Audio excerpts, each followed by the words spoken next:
नमः। वंदे देव उमापतिं सुरगुरुं वंदे जगत्कारणं वंदे पन्नगभूषणं मृगधरं वंदे पशूनां पतिं वंदे सूर्यशशाङ्कवन्दनैनं वंदे मुकुन्दप्रियं वंदे भक्तजनाश्रयं च वरदं वंदे शिवं शङ्करम्। आपदामपहर्तारं दातारं सर्वसम्पदां लोकाभिरामं श्रीरामं भूयो भूयो नमाम्यहम्। वंशी विभूषितकरान्नवनीरदाभात् पीताम्बरादरुणबिम्बफलाधरोष्ठात् पूर्णेन्दुसुन्दरमुखादरविन्दनेत्रात् कृष्णात् परं किमपि तत्त्व अहं न जाने। बोलो जगद्गुरु श्री कृष्णचंद्र भगवान की। प्रातः स्मरणीय अर्चनीय वंदनीय पूज्यपाद मम सदगुरुदेव जी के पावन चरण कमल। तू जनरेटर है चलाया जाने लाला ओ माइक वाई जनरेटर है चलाया। प्रातः स्मरणीय अर्चनीय वंदनीय पूज्यपाद मम सदगुरुदेव जी के पावन चरण कमलों में चंदन बंदन और बार बार अभिनंदन। सारी आपदाओं को दूर करने वाले भगवान श्री राम, माँ भवानी सीता के सहित प्रणाम। शंकर जी मम इष्टदेव सिद्धेश्वर भोलेनाथ, माँ पार्वती के सहित प्रणाम। लक्ष्मी नारायण जी, हनुमान जी महाराज, समस्त देवगण यत्र तत्र विराजमान समादरणीय समस्त संत श्री चरण, व्यासपीठ पर विराजमान गोपालानंद जी, आचार्य प्रवर शिवदत्त शर्मा जी जो शिव पुराण की कथा कहते हैं 12 से 2:30 बजे तक, अन्यान्य परीक्षक जी, दूर दरार से पधारे हुए भगवत कथा रस रसिक प्रिय भक्त वृंद मात्र शक्ति के चरणों में नमन करते हैं। बोलिए सच्चिदानंद भगवान की।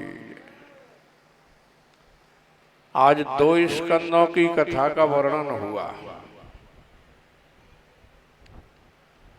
पंचम स्कंद की कथा महाराज प्रियव्रत जो मनु के दूसरे पुत्र हैं, उत्तानपाद के छोटे भाई हैं, उनका वर्णन है उसमें। ये 5 वर्ष की आयु में ही घर से निकल गए और महर्षि नारद के चरणों में जाकर के इन्होंने प्रणाम किया।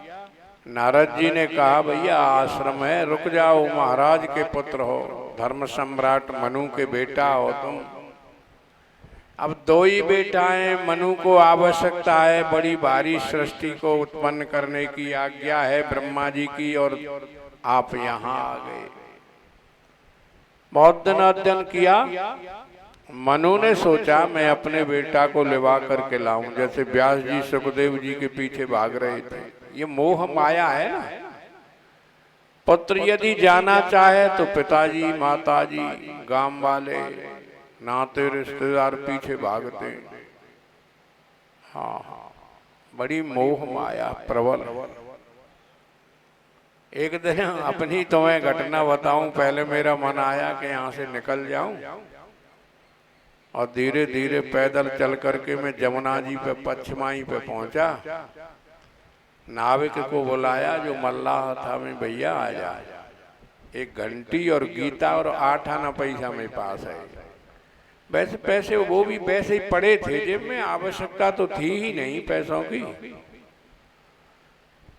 और मैंने बुलाया उसको तो वो ले आया नाव को। मैंने कि भाई पल्ली पार जमुना पार कर दो और ये 98 है मेरे पास लो। और उन्होंने कहा स्वामी जी मैं साधुओं से नहीं लेता। तेरी राजी है, मुझे तो काऊ और दे दूंगा। उसने पार कर दिया। स्वामी रमेशानंद जी का आश्रम था पश्चिमाई पे, बड़ा बढ़िया आश्रम था और वो बड़े अच्छे संत थे। वैसे वहां रहा। पहले दिन ही में वहां रुका तो 2 बनी आए मांगरोल के। रात में वे 2 मर गए। बहुत बूढ़े थे, बुढ़े। अब वो सुबह देखा तो महाराज जी ने कही, अरे लाला, एक हमारे संजय नगर आए मौसा और थे, वो भी महात्मा हो गए थे, वहां पर रहते थे। उन्होंने कही, लाला जी बनिया मर गए भाई, जिन्हों को कहा। सो मांगरोल में खबर करी, परिवारी जन आए, उनका संस्कार हुआ। बोरिंग की बात चल रही, वहां बोरिंग हो रहा था, तो जो हमारे गांव में तो पहुंच गए। 2-3 साइकिल ले गए। रात भर बा में है गई मरवे गिरवे में, फिर दौता निभाए लाए। करने नहीं देते। भगवान की ओर जाने पर माया और ज्यादा विघ्न करती है। प्रियव्रत के पास में मनु और ब्रह्मा जी दोनों पहुंच गए। बाबा ब्रह्मा है, मनु पिताजी हैं, दोनों पहुंच गए। और नारद जी से कहा। नारद जी ने कही, भाई मुझे तो जरूरत नहीं है तुम्हारे बेटा की, मुझे कोई जरूरत नहीं है। मेरे पास आया है तो मैं ऐसे तो कह नहीं सकता कि भाग जाए यहां से, ले जाओ। ले आए और ये बड़े तपधारी थे। उसके समुद्र जो बता रहे थे आचार्य, इन्हों का रथ इतनी वेग से जिन्होंने सूर्य की पिछाई की। 7 समुद्र बन गए पृथ्वी की प्रदक्षिणा देने पर 7 बार दी। यह वंश बड़ा प्रतापी है, मनु वंश। हाँ, मनु स्मृति को आप देखें तो मनु की बुद्धि का क्या ठिकाना है। आगे बहुत ही सुंदर कथाओं का समावेश आपको सुनाते रहे हैं। ये इतनी सुंदर कथाएं हैं कि हृदय के कलुषित यानी पाप को निकाल करके भगवान को बिठाती है हृदय के अंदर। अपने ही सिंहासन पर श्रद्धा से तुम्हें बिठाते हैं, भक्ति भाव की भेंटें लेकर तेरे चरणों में आते हैं। तुझको जपना ही तो जीवन है। संसार को जपना मानो जन्म मरण को नौता देना। तुझको जपना ही तो जीवन है, मरण तुझे बिसराने में मेरी सारी शक्ति लगे प्रभु तेरे ही गुण गाने में। भगवान का जप ध्यान तप करना ही जीवन है, अन्यथा संसार की बातों में उलझ जाना, मृत्यु को बार बार प्राप्त करना है। पुनरपि जननम पुनरपि मरणम पुनरपि जननी जठरे शयनम, ये संसारे खल दुस्तारे कृपया पारे पाहि मुरारे। भज गोविंदम गोविंदम भज मूढ़मते। हे मूढ़ बुद्धि, भगवान का भजन किया कर। बालस्तावत् क्रीडा सक्तः तरुणावस्था तरुणी रक्तः, वृद्धावस्था चिंता मग्नः कोपी रमण बर लग्ने ब्रह्म। बाल अवस्था तो तैने खेल कूद में व्यतीत कर दी। बालस्तावत् क्रीडा सक्तः, बच्चों में खेलता रहा, पढ़ता रहा थोड़ा बहुत। तरुणावस्था तरुणी रखता, और फिर वृद्धावस्था सारी चिंता घर की अपने ही ऊपर ले ली। करने वाले बहुत हैं और चिंता खुद करता है, उनको कोई परवाह नहीं है। वृद्धावस्था चिंता मग्न परमे ब्रह्मण कोपी लग्न, भज गोविंदम गोविंदम भज मूढ़ मते। अरे मूढ़ बुद्धि, भगवान का भजन किया गया। नारायण जय। गांव में तो आयो, अच्छा बैठो। भगवान की लीला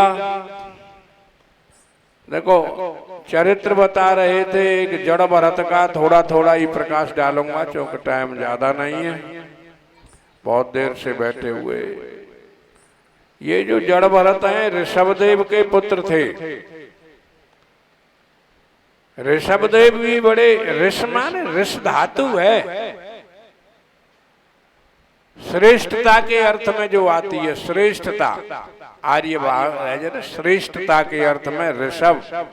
ऋतम सत्यंच विद्वांत तपसो अद्य जायत ततो अद्य रायत ततो रात्र अर्णव, ये वेद मंत्र है जो श्रेष्ठता के। ये ऋषभदेव के 100 पुत्र, उनमें से 80 कर्मकांडी, कुछ जो है ब्राह्मण, कुछ नवयोगेश्वर हो गए।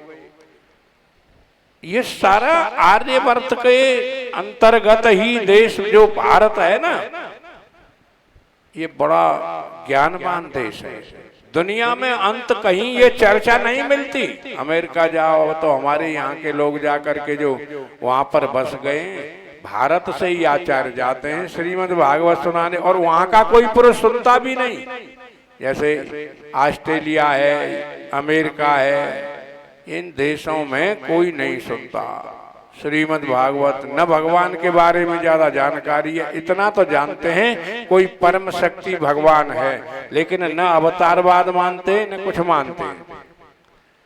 ये जड़ भरत का बड़ा किस्सा है। ये तो गंडकी नदी के किनारे पर पुलहाश्रम है, पुलह ऋषि का, वहां पर तपश्चर्या करते। नदी में खड़े होकर त्रिकाल संध्या, एक हिरनी वहां पर जल पीने के लिए आती है, और वो हिरनी पीछे से सिंह आ जाता है, दहाड़ मारने लगा तो उसका प्रसव निकल गया, बच्चा निकल गया और जल में बहने लगा। हिरनी बह खा करके गिर गई और मर गई। ये महात्मा ध्यान कर रहे थे उस नदी में, पुलहाश्रम के पास। गंडकी नदी है जिसमें जो है शालिग्राम निकलते हैं, सुतह बन करके शालिग्राम निकलते हैं, जिसमें जितने भी शालिग्राम हैं गंडकी नदी से ही प्राप्त होते हैं। महात्मा को दया आई, खुल गई समाधि। जब बच्चा बहने लगा, पैरों में आकर लगा, तो बच्चे को उठा लिया, आश्रम पर ले आए। अब तो इतना प्रेम हो गया उससे। ये मोह कहीं भी प्रस जाए, चाहे पशु से, आदमी से, पक्षी से, ये अपनी ओर उसे ला करके और संसार में प्रवृत्त कर देता है। मोह का काम प्रसरता है। भगवान की कैसी लीला विचित्र है। महात्मा को जन्म लेना पड़ा, हिरण भाग गया, मरते समय महात्मा को हिरण ही बनना पड़ा। इसलिए मोह आसक्ति इसमें ज्यादा मत बंधना। मोह और आसक्ति की जंजीर को काटते रहना मेरे प्यारे भाइयों, और नहीं तो मोह सकल व्याधिन कर मूला, उपजय नाथ जाते बहु सूला। सारे मूल सूल की जड़ ये मोह ही है। इसलिए कहीं भी रहो, घर बसो चाहे वन बाग में, जिनके रटना लागी है। श्रृंगी दुर्वासा वन में बस बस बेउ, ठगे माया ने हंसे हंसे उद्दालक लूट्यो। बैराग में तू कैसो बैरागी है। ये बैरागियों और ज्ञानियों पर प्रकोप ज्यादा करती है माया, वैसों पर नहीं, क्योंकि वो तो मायाधारी है ही। कोई यदि निकलना चाहे, जाना चाहे, इससे पार जाना चाहे, तो बड़ा विघ्न डालती है माया। हर माया अति दुस्तर तर न जाए बेहगेश। बहुत कथाएं हैं, सुनते रहिए, आते रहिए। आप बहुत ऐसे जैसे देवता बैठे रहते हैं ना, उस तरीका से मन बड़ा प्रसन्न होता है। आपकी शोभा छटा बैठ और आपके सुनने को धन्यवाद है। बहुत दिन से कथा हो रही है और खूब लोग जो वास्तव में कथा को सुनने वाले हैं, माताएं सभी आते हैं, मन प्रसन्न है। अभी 6 दिन कथा और होगी।